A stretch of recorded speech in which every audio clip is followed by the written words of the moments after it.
Seuraavana meillä on hauki. Ja sitten lähdetään käsittelemään haukea. Ja otetaan nyt tässä yhteydessä vähän tästä, kun mentiin vähän isompaan kalaluokkaan, niin tähän kalan esikäsittelystä, eli pistämisestä tai verestämisestä, miten se halutaan sanoa. Niin muistakaa nyt, että kun meillä on aina parempaa raaka-ainetta käytettävissä, jos me tehdään semmoinen pieni liike ja lopetetaan kalan kärsimykset siinä. Napautetaan, jos kala on elävä, niin napautetaan tuohon silmien yläpuolelle pieni napsautus jollakin vähän kalikan tapaisella tai mitä niitä on oikein semmoisia nukkumattiakin olemassa. Ja sen jälkeen mennään ja pistetään sydämen ja kiduksien välinen verisuoni poikki. Välttämättä ei ihan tällä tavalla, vaan pyöräytetään täällä tuo veihti ilman kalan ulkomuotoa rikkomatta. Silloin me saadaan kaikkein parhaan ja tehokkain tulos siihen pistohommaan. Kala saa ikään kuin sokin, kun sitä mennään se ulkomuotoa rikkomaan ja välttämättä se ei sitten potki sitä vertaan sieltä lihaksiston sisältä ulos, että tämä tyyli kannattaisi sitten unohtaa tulevaisuudessa kaikkien meidän, että kalan ulkomuoto säilyy ehjänä ja veihti pyörii vaan tuolla kiduskaarien reunojen sisällä. Silloin se on jatkokäsittelyä vartenkin niin kaikkein paras mahdollinen tyyli. Ja kun me lähdetään nyt käsittelemään sitten tämmöistä pyöreitä suolistamatonta haukea ja lähdetään tekemään ihan semmoista perinteistä nahatonta haukivilettä siitä. Sitten meillä on toinen hauki tuossa, missä tehdään myös täysin ruodotonta haukivilettä. Niin kaikkein helpon tyyli olisi tässä vaiheessa ottaa nyt ne jarrut pois tältä hauelta, kun tämä hauki on pyöreänä. Jos me perataan ja tehdään ne apuviilot ennen kuin otetaan nämä eväät pois, niin aina on hankalempi ottaa nämä. Mutta tuo veihti menee selkäillä mukavasti tuonne ja tuosta lähdetään ja viiltämällä otetaan kerralla ne 2 evää pois. Ja minkä takia se kotona syntyy joskus se painiottelu, niin täällä on nämä eväpiikit, niin se veihti jää tuohon kiinni ja sitten työnnetään ja vejetään ja se veihti ei oikeastaan liiku mihinkään, vaan se makaa näiden eväpiikkien takana pois. Tämä on yksinkertainen. Tämän jälkeen tehdään tämmöiset pienet apuviilot tänne mahan puolelle. Tässä on nyt niitä työtä helpottavia terotuksia tässä veitossa, että tämä myös leikkaa yläpuolelta tämän matkaa tämä veihti. Silloin me ei tarvita kääntää, me saadaan tehdä ihan suorin liikkeen tämä apuviiltojen teko tuonne mahapuolelle. Ja niin kuin sanoin, niin kalaa ei tarvitse suolistaa, kun otetaan vilettä irti. Tuosta lähdetään menemään ja nostetaan nytkin taas tuolla toisella puolella ja koitetaan saada se veihti sinne selkärangan päälle sitten. Ja viiltämällä otetaan se ensimmäinen vile siitä irti. Ja suolet säilyy, kun otetaan oikeinpäin tämä vile irti, että meidän maha ja kalan selkä on vastakkain, ne säilyy täysin ehjänä. Ne ei koskaan rikkoonut siellä. Sitten otetaan tämä toinen vile irti. Ja taas kun me käännetään tuo veihti oikeaan asentoon, niin suolet jää ikään kuin tänne veiten alle. Ja ne pysyy myös ehjänä siellä.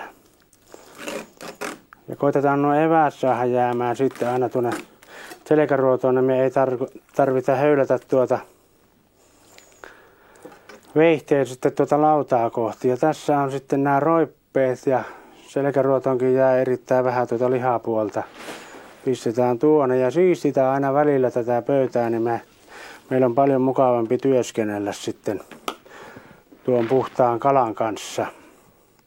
Kylkiruoteja kun lähdetään poistamaan, niin nämä on erittäin yksinkertaiset. Ja hauen mätiäkin voi vielä käyttää hyväksi, kun muistatte vaan, että keitätte sen.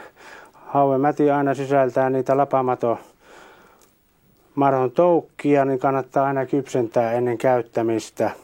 Ja saa erittäin hyvää herkkuakin siitä vielä, kun keittää, pistää raakaa sipulia ja kermaviilin joukkoon. Niin levite on valmis silloin. Kylkiruoteen poisto lähtee tästä. Tullaan viiltämällä tuonne kylkiruoteen alle. Ja näin yksinkertaisesti ne lähtee sitten nätisti ruodot irti. Toinen lähtee samalla tavalla. Veihtä kuljetellaan tuolla kylkiruoteen alla. Ja lähdetään ja sitten otetaan tuo nahka irti tuosta ihan taas sillä tavalla viiltoliikkeen. Ja homma on sitten tässä tämän näköinen ja nahka on täysin lihaton. Ja toisesta samalla tavalla.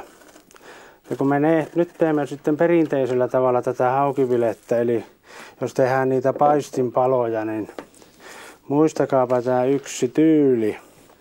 Ei tehdä niin kuin puuseppä tekee aina tuolla puutavaravirmassa, että se pistää 90 asteen kulmassa poikki tuon vileen, niin kuin hän pistää sen lankun. Jos me teemme näin, että pistetään aivan suoraan tämä vile poikki, siellä on aina 5 vihneruotoa poikki saman tien ja sitten sitä ruotosilippua erittäin paljon siellä. Mutta viiletään täältä vinottain. Mennään niihin ruotojen välistä ja tehdään tämmöisiä vinoleikkauspaloja. Nyt meillä ei katkee yhtään kylkiruotoriviä sieltä, vihneruotoriviä anteeksi, vaan kaikki ne ruodon päät ovat täällä ehjinä. Tässä ne näkyy selvästi. Tämä on se perinteinen tyyli. Ja kun sitten kypsennetään tämmöinen haukipala, niin erotellaan tämä selkäosa ja sitten tämä kylkiosa kokonaan toisistaan. Ja tämä on ruodoton ja sitten painetaan sentin päästä tästä reunasta viilto tuohon varovasti sinne puoleen väliin. Erotellaan ne palat sitten vielä erikseen. Ne on aina täällä paksummalla puolella ne vihneruodot sitten kiinni, missä on helppo ottaa ne samalla vetäisyllä pois ja siirtää kaikki ruodottomaksi tavarat. Tässä perinteinen tyyli. Otetaan tuosta toisesta sitten aivan ruodotonta haukivilettä ja se on erittäin yksinkertainen homma, kun vaan tietää missä sitä vehteä kuljettelee. Mennään tuosta ja lähdetään taas ihan samalla tavalla liikkeelle kuin tuossa äskeisessäkin hauessa. Ja tämä kun vaan muistatte, että tämä selkäranka se on niin kuin junan kisko, että siellä kun se veihti on, niin siinä on ilo työnnellä sitä eteenpäin. Se viiltää hyvin ja lihat jääpy sitten tänne vileeseen niin kuin vileonin tarkoitus onkin. Käännetään tuosta ja otetaan sitten se toinen vile vielä irti ja koitellaan tuo eväät saada jäämään taas tuonne selkäruotoon. Minkä takia minä nyt terotan tätä, että nämä eväät täytyisi olla täällä selkäruussa, että meidän ei tarvitse sitten höylätä täältä koskaan niitä pois, niin tässä kulkee semmoinen veiten niin kuin rateikinen kohta. Tällä alueella. Nyt jos me tämmöiseen muovilautaankin hinkataan muutaman kerran tätä veihteä, niin tämä on muutaman 10 kerran veon jälkeen niin tylsä. Ja sitten meillä ei toimikaan enää se veihti tässä kylkiruotojen otossa. Sillä tavalla niin kuin se toimii nyt, kun se veihti on sitten terävä. Eli se nousee heti tuosta kalavon alta mukavasti ylös, kun se leikkaa tuon kalavon rikki. Ja näin me sitten on erittäin mukava työskennellä tällä veitellä vähän pitempäänkin. Tätä välttäkää, tätä hankaamista tuohon lautaan vastaan. Voi sanoa ihan suoraan, että tämmöinen muovilauta on veiten surma numero 1. Sen takia tässä koitellaan vähän katsella semmoisia työliikkeitä, että millä me vältyttäisiin tuon veiten hankaamiselta tuossa lauvalla. Esimerkiksi tuo evien otto tästä mahapuolelta, niin saadaan näin paljon joustavammin sitten irti. Ja koskee myös kaikkia muitakin kalalajeja. Näin yksinkertaisesti me saamme taas kauniit bileet tuohon jatkokäsittelyyn varten. Ja nyt kun me lähdetään ottamaan sitten tuota täysin ruodottomaksi, niin huomatkaapa nytten, hyvät ihmiset. Tässä on yksi ja ainoa tapa vaan, millä tämä saadaan täysin ruodottomaksi ja muutamalla veiten liikkeellä. Kaikki ne vihneruodon päät on tähän selkälihan puolelle sentin päästä tästä keskisaumasta. ruotorivi kulkee. Siinä on valkoisena täplinä merkattuna ruodon päät. Se ensimmäinen viilto tehdään sillä tavalla, että se kulkee sen ruotorivin ulkopuolelta, täältä selän puolelta. Ja vielä siinä syvyydessä, että se ei pistä niitä ruotokantoja poikki, vaan se ikään kuin naputtaa niihin ruotokantojen päällä tuo veitsi. Ja naputus loppuu tuossa kohti. Ja sitten vähän sormella vielä levitetään tuota rakoa ja lähdetään ottamaan sitä täysin ruodotonta ensimmäistä vileosaa irti. Missä tuo veitsi naputti äsken niihin ruotokantojen päällä, niin tästä saadaan nyt sitten täysin ensimmäinen ruodoton haukivileosa irti. Se tulee tästä. Toinenhan tulee tätä saumaa pitkin. Ja se on tässä. Ja tämä kolmas saadaan täältä alapuolelta.